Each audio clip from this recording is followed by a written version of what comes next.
Hello, collective souls. What are you creating? And what are you creating it from?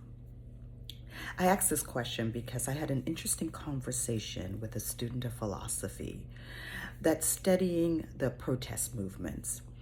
And she's looking at how protest movements and resistance work, how that manifests in other areas of our lives.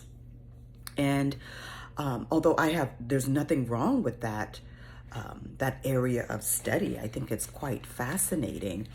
I brought up to her about the frequency and the energy around protesting and what I recently read in David Hawkins' Map of Consciousness, and how the lower frequencies on this scale of like anger and disappointment and sadness, those are what we would consider to be lower vibration, lower energy fields, right?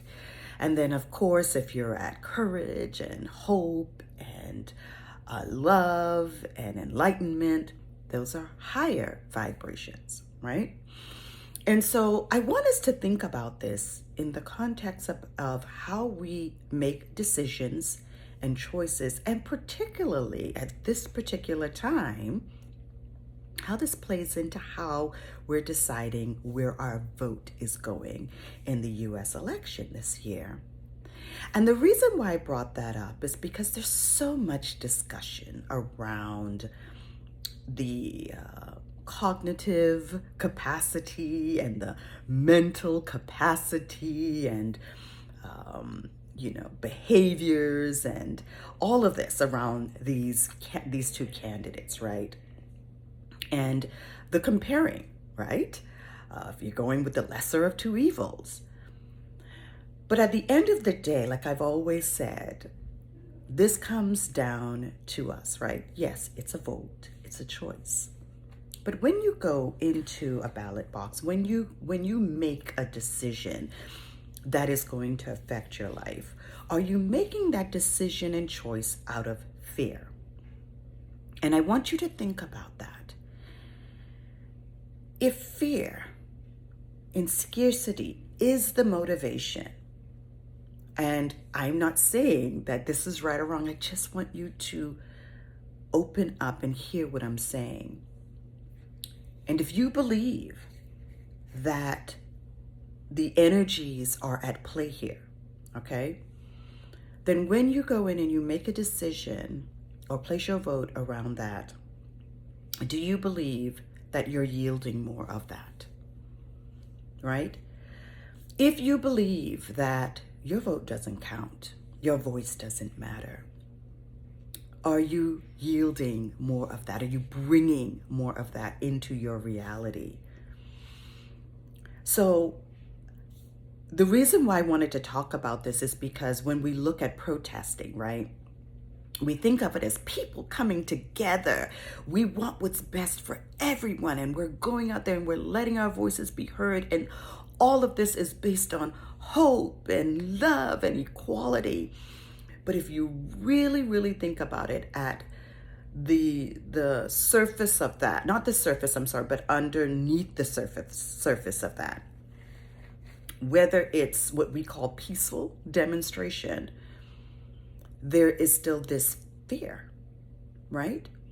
There is still this scarcity. There is still this feeling of, oh my God, I can't believe what's happening, and I've got to get out there and I've got to do something to change it now. And this is the energy that everyone is bringing together. And there's a difference in the way that we saw protests done like back in the civil rights era versus now. Now we're protesting, not even protesting, we're not even gathering and moving in celebration of anything. We're coming out in mass when it's something we're trying to push back against. And that tells the story. And that's where the resistance is. This is not to say not to protest. Okay, don't get me wrong. What I'm trying to talk through with you is the energy behind it and the intent behind it. And so I feel like we should be doing this sort of work out of this place of love and inspiration. And some would say, well, it's hard to do that. Look at what's happening. Really? Look at what's happening. You don't think we need some love and inspiration right now? You don't think we need some compassion here? It's all right to feel the emotions of anger and disappointment and maybe fear. You can feel that, right? Those are real emotions. But at the end of the day, what do you really want your higher emotion to be? The higher level. What do you really want to see? And that's where we need to be moving together from. That space up here, not down here. So this video is just really about not just with your vote, when you go in and you place your vote for whoever it is, right? You want to place it from you want to make that vote from a place of love, inspiration, and hope, right?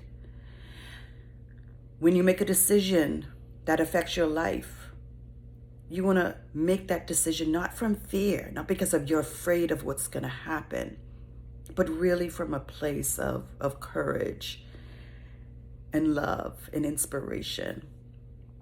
So I hope this makes sense, and I hope this inspires you as you make decisions, because at the end of the day, right, we think that the decision that you make for yourself is just about you, but it has a ripple effect for all of us. So think on a collective consciousness. If we all go into the ballot box and we place our vote in love, inspiration, and compassion, what the difference of that could be versus fear. So have a blessed day.